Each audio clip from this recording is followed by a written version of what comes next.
everybody, I'm Abby with This Week Community News, and we are here at the Billy Ireland Museum and Comic Library. Well, we're in a secret area right now.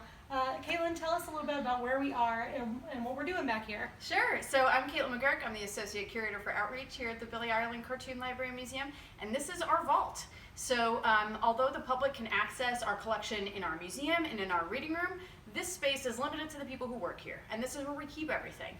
So as you'll see when we move around this space, the whole perimeter of the room is lined with these drawers, which we call flat files, for storing original art, as well as boxes, tons of shelves of comic books and graphic novels. This large room is one of 3 rooms in the building like this. Wow. And we have an off-site storage facility. So it is a huge collection for our, or a huge space for our over 3 million piece collection.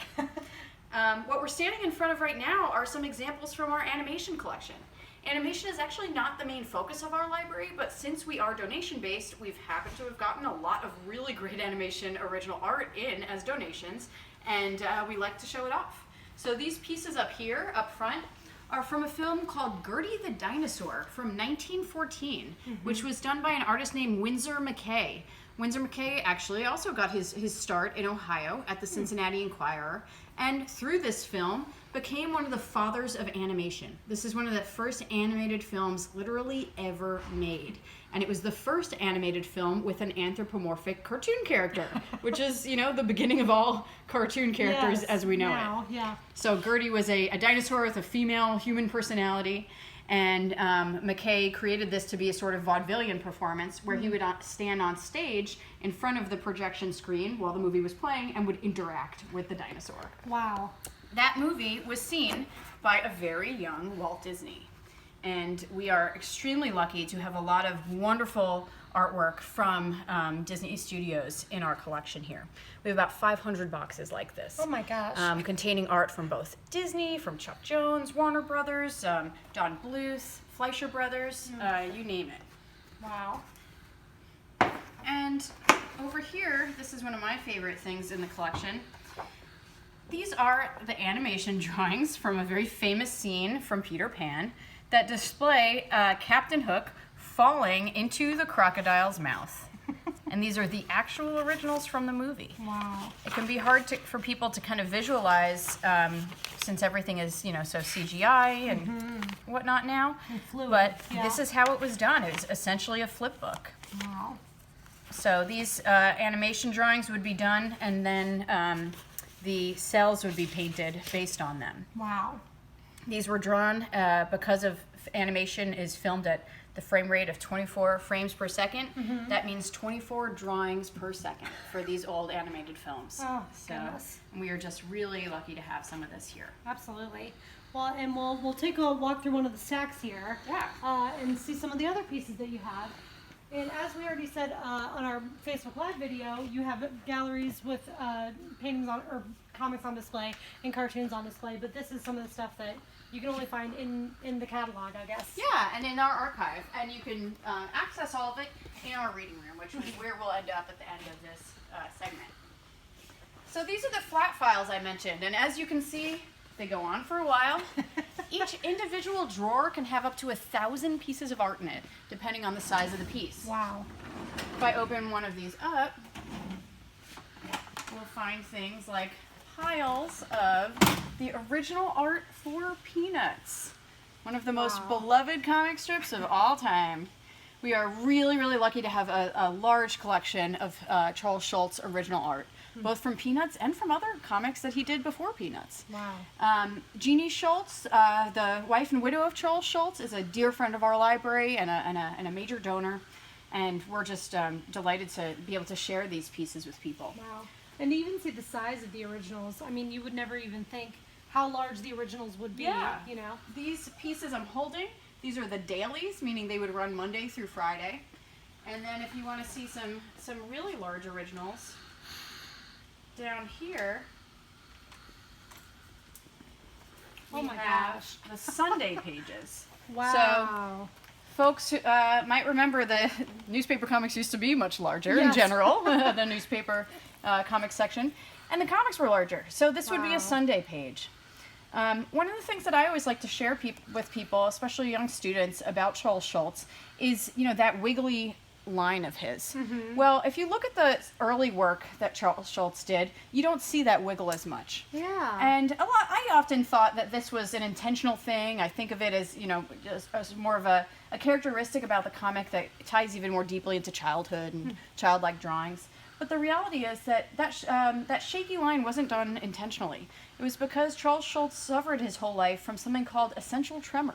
Oh. And when he was young, he could control the tremor and draw with this fluid line, but as he got older, he couldn't control it.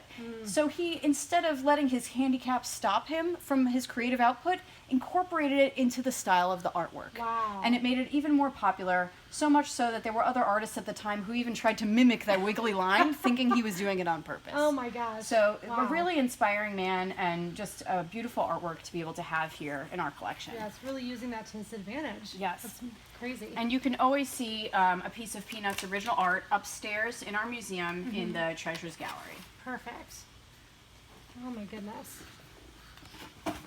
And then as we make our way to our to the actual reading room where people can see the stuff, I wanted to point out one of the things that we have.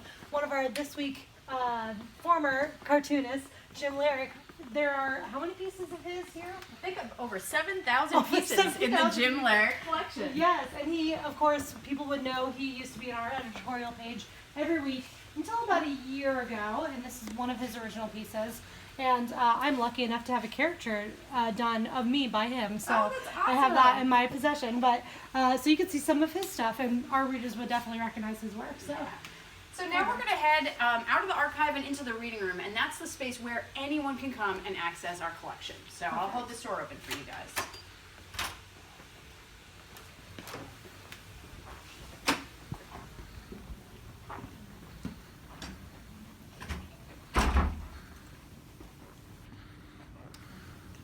And so this is the reading room. So this is the Lucy Shelton Caswell Reading Room.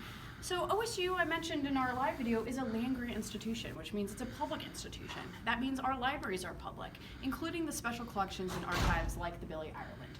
So anyone who wants to can come in here and access the amazing things that we have. You can always come in when we're open from 9 to 5, Monday through Friday, and take a look at what's on display around the shelves. So around this room we have a nice reference collection of how-to books and comics history books, how to draw books.